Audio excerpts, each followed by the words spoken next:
Regrettable knife purchases. We've all made them at some point or another. Some of us are just starting out, didn't know good from bad, didn't know about the product, didn't know what we will want or need, or sometimes we just bought something on the internet sight unseen, gambled, and lost. We've all done it. I've certainly made a few. And being that I've been doing this since high school, which is like back in the 90s, yeah, I've got a few. Well, let me just throw a few out here, just for example, and they kind of apply to a lot of folks, they can relate. But here's one. Got this one way back in the day. We're talking, again, early 90s.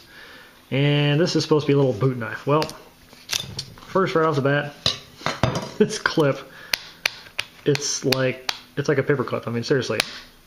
You can see it's not even making contact with the sheath anymore. Crap holster. It's leather-ish. I think it might even be vinyl. I don't know. Crap holster. The blade itself was duller than snot, and I've tried and tried and tried to sharpen this thing. It's just the steel quality is garbage. And not only that, but I don't know how well you can see this. See that? It's bent. From the factory, it's freaking bent. So this is what happens when you're like 16, and you're ordering crap out of a catalog in the 90s based on just a picture. And yeah, not only that, this handle is, I don't know, some kind of hard plastic. Yeah. But boot knives, there's all kinds of makes out there, and a lot of them are just like this. And even if they're illegal in your state, which of course, in Arizona, you can get anything pretty much here, but I bought this when I was back in Missouri and didn't buy it with the intention of carrying. I just got it because it's cool. But you can't really cut anything practical with a double edge very well. It's just not too good. All this is basically a letter opener. So now, more recently, for a while there, I was exploring the world of out-the-front automatics. And you got this one here. It's a replica of the Joker switchblade. If you remember Batman or Dark Knight, So, yeah, it pops out pretty good and everything. But this was one of the dullest damn blades I've ever had in my life. It's not bad now, after I spent 2 hours sharpening this thing. And even then, it's still kind of, I'm still running my fingers across it. I can cut paper with it, but that's about it. And then retracting this thing, any of these these are what they call a single action automatic. You have to push the button in, and then you have to manually pull this back. Crap, awkward, takes 2 hands. You can open it with 1 hand, but this button is so easy to accidentally deploy in your pocket. And it's not like people think this isn't going to stab you in the leg. It gets about like, if something obstructs this thing, it gets about that far, and it's not going to do any good. So anyways, and that, and a lot of blade play. It's crap. But what do you expect for less than 25 bucks, I think is what I paid for this. So yeah, you get what you pay for. There's nicer versions of it, but even so, the design's the same. You still have this single action, and then you have to retract it. It's almost impossible to do one hand unless you use a table or something. And you go up a little bit more in price and stuff, then you have a double action. One of these old guys. It looks cool, shiny, heavier than hell. This is like a freaking brick. It's all metal. In addition to that, same problem. Dull blade. This one is even worse because I've sharpened and sharpened and sharpened, and you can't get this crap sharp. Just can't. Impossible. It's a friggin' butter knife. But it looks cool. You can pull this out. Let me open that envelope for you, because that's about the only freaking thing I can open with this. So, garbage. Now let's go down to really cheap. How about $3 cheap? This one's from Bud K. These are one of their neck knives. And I don't see what really you could do with this. If you hang this thing from around your neck, it's hard to get to under your shirt. And not only that, but you have to use your thumb to pull this off there, or you have to really, really pull on this thing to get it out of the sheath without disengaging it. Good for retention, but bad for actually getting it out of there. Another thing, this is a cheap-ass chisel grind. See how it's flat on that side? There's your edge right there. So it's basically ground like a chisel. It's easy to sharpen, but it only gets so sharp. And then when you try to cut anything, if you actually try to cut paper with this, it goes sideways. It cuts like this. It's bizarre. Awkward. Feels like crud. I had to take a Dremel tool and file this smooth because it was just too grippy. Same here.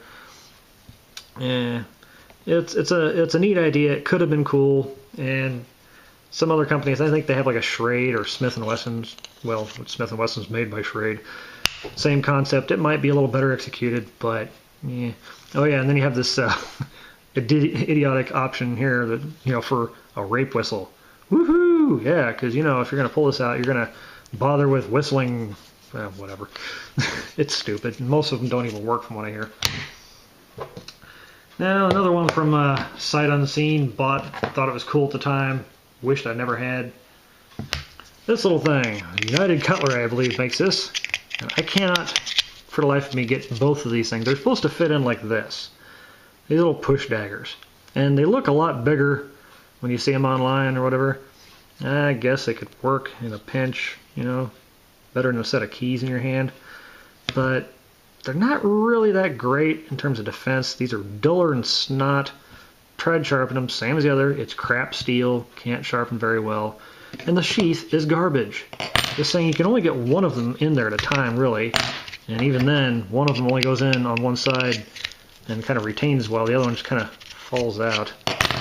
So the sheath is half garbage to start with. See, this is the side that's weak. This side kind of actually holds it, clicks in. So this is crap. I went and bought another sheath from a junk pile. Got this for like $1. And just cut the little strap off there. And there, it actually carries neat, but why would you carry this? I mean, really, you can't do anything with it. No utility value whatsoever. Very limited defensive value. Most states are, even this little thing is illegal. So, crap purchase there. And lastly, we have your cheap spring-assisted folding. Now, I mean, again, a lot of these, you know, you get what you pay for. You spend cheap money, you get a cheap knife. This is 440A stainless. I guess it's not terrible. This is surprisingly sharp for a $10 knife. This is pretty good. But this is where the problem is. The material of the handle, it's slippery. It makes it easy to get in and out of the pocket, and yeah, it feels okay in the hand. But it's very flimsy, thin plastic. This is like not even ABS plastic. I don't know what it is. It's light and crappy, and it's separated from the liner a couple times. I've had to tighten down these little screws a couple times. This I've had to tighten because it actually fell apart one time from just opening. And I lost one of the screws, so I replaced it with something from the hardware store there. It kind of halfway works. But the biggest gripe about this is that having this flipper on the back here, yeah, it makes it really easy to open. But the big problem is when you have this in your pocket, being that it's a tip down carry, this opens on its own in your pocket like this. Doesn't stab you in the leg right away, but the first time this opens like this, and it's in your pocket and you bend over, into your leg. Ouch. It hurts. That and the logo on there is kind of dorky, but what do you expect when you buy, you know, knives from the Tractor Supply Company in Missouri? But anyways, plus it's got so much side to side wiggle. I mean, I wouldn't try to pry on anything with this because yeah, it's just gonna break on you. But anyways, it's a cheap. What do you expect, you know? So when it comes to knives, sometimes you get what you pay for. Sometimes you pay too much and you still get garbage. So here's just some examples for you. If you've seen stuff similar to this, maybe think twice. You know, definitely these little tiny push daggers. And Cold Steel, they make some small push daggers, and I've got one, and it actually is good, but it's way different design. And, you know, same thing with spring assist ones. Some are good, some are bad. This is crap overall, you know. So, anyways, for what it's worth, these are some very regrettable knife purchases. I'm sure I'll make more, you know. It's just a stupid thing, but yeah, there you go. So, tell me, which ones you guys bought and regretted? Cheap ones, expensive ones? You know, let me know. Make a comment, reply video, whatever you want. So anyways, thanks for watching.